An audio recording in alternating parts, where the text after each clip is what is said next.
Smug, what do you make of it? Yeah, I mean, it has been incredible to see a lot of, left-wing Jewish people come to the realization you just described, is that this whole woke movement that they've been a part of and thought makes them part of, the cool group of woke people actually completely hates them and sees them as being colonists, and that murdering children and women and innocent civilians is part of the decolonization process. And it's horrific seeing how much of the left completely agrees with that ideology of, yes, terrorism is actually a very viable way for these people to express their views. And so when you see these college campuses like Harvard, where you have 37 student organizations signing on, giving their support to these attacks, it's eye-opening for a lot of folks, but they've been part of that for so long that they should have known better from the beginning. When in 2020, we had a summer where burning down buildings, riots, attacking police stations, attacking courthouses was completely acceptable. That, the riot's the voice of the unheard at that time. And so they've kept pushing it and pushing it and pushing it from violence is acceptable, rioting is acceptable, theft is now completely acceptable, essentially just tearing down society. And so when they've gotten to this one last step that, murder is completely acceptable, that's where we are now. These radicals, I like to say, are sort of like in Jurassic Park, the velociraptors testing the electric fence. And the rhetoric gets more heated over time, and they're trying to see what they can get away with, right? At the surface, it's decolonization. At the surface, it's land acknowledgements. But you scratch below the surface, and right below the surface is full-on anti-Semitism, right? When they talk about settler colonialism, right? And this goes back even long before the woke movement and the BLM riots in 2020. We're talking about on our show on Ruthless today, Jeremiah Wright, chickens are coming home to roost. America deserved 9/11. This has existed in this country for a very long time.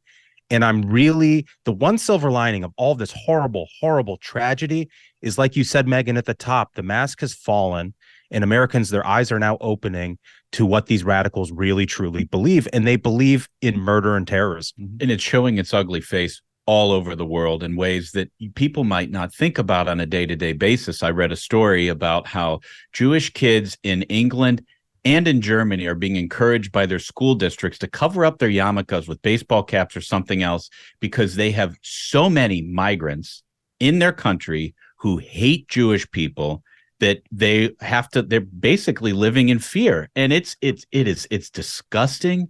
And it really, really, I don't think anybody really, maybe some people did know the depth and the breadth of the depravity of this, Hamas has always been there. They've always been bad. They've always been like threatening Jewish people, but this really snaps you to attention. And I mean, you saw the images over the weekend, Megyn, some of the most disgusting, reviling things that you could ever see on the internet. And like a lot of people, I really struggled with, do I share this on my Twitter account? Do I retweet these horribly graphic images? And at first I was thinking, no, I'm not, I don't want to do that. This is terrible. This is somebody's family member.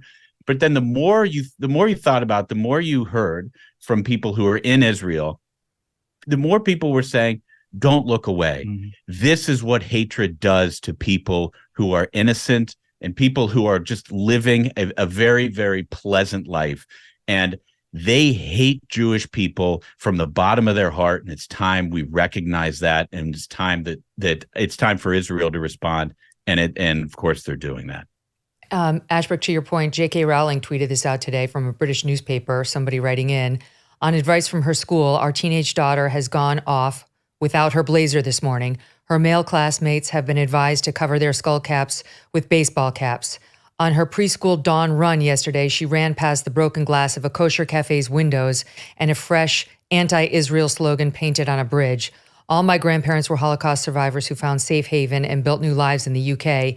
So, of course, I am twitching with latent anxiety and the creeping dangers of the masses not speaking out against terrorism. Think of it. And here in New York and across the states, we're worried about tomorrow, where the head of Hamas has called for this national day of rage.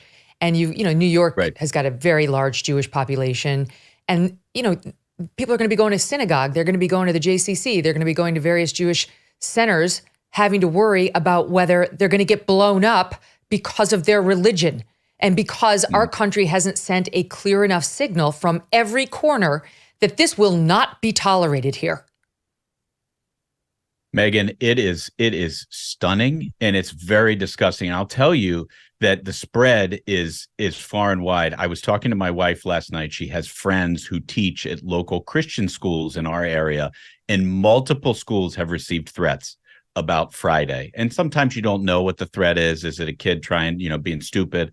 But they're taking these threats very seriously. They've called the FBI. They're walking through all the proper channels because you don't know what these monsters will actually do. I mean, what we've seen in Israel is terrible.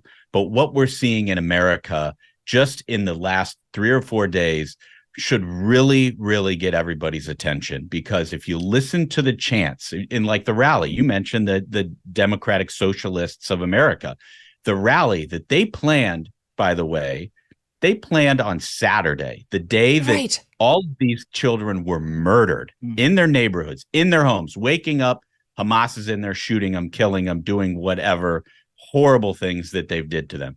And they planned that rally on Saturday to celebrate the killings, which is disgusting. As it was happening. Absolutely. The Democratic Socialists of America, that's AOC. She's part of that group. Like Bernie Sanders calls himself a Democratic Socialist. Like we could go down the list. And this guy, Scott Wiener, not that it's all about him, but just as an example. So he is horrified seeing his group and the San Francisco chapter of the Democratic Socialists of America come out and speak, even in the wake, not that Saturday's violence wasn't horrifying enough, but even in the wake of the news about the babies and the families being burned. And this is what he writes. The DSA, Democratic Socialists of America, San Francisco statement is horrifying and even worse than the national DSA statement. It unqualifiedly endorses Hamas's, quote, resistance, consisting of the massacre of 1,200 Israelis, including kids and seniors, and hostage taking. It uses this horrific moment to call for an end to Israel. And then he quotes several tweets being put out right now by the DSA of San Francisco, including this one. Violent oppression inevitably produces resistance. Socialists support the Palestinian people's and all people's right to resist and fight for their own liberation. This weekend's events are no different. Decolonization is the only path toward peace. My God. It's stunning. And I just want to make one more quick point, and I'm going to turn it over to my buddies here. But if you listen to what they say decolonization. They're using all of these corporate words to cover up for what this actually is, which is jihad. Mm-hmm. This is murder of Jews and anybody else who's not like them. If you listen to the chants at these rallies, they chant intifada, intifada. They're not chanting two-state solution. Right. We've talked about this on the show. They're not like looking for a common ground. Guess what costs Americans about $11 billion a year? The flu season, which is now. Kids get sick and they miss school. Parents miss work and then get sick too. Now you can add in COVID, whatever variant we happen to be on. That is where EnviroCleanse comes in. The new science in home air purification. EnviroCleanse captures and destroys flu and COVID viruses from your home, plus bacteria, toxins, mold, and allergens. EnviroCleanse technology is so powerful, it was chosen to purify the air systems on board Navy ships and subs.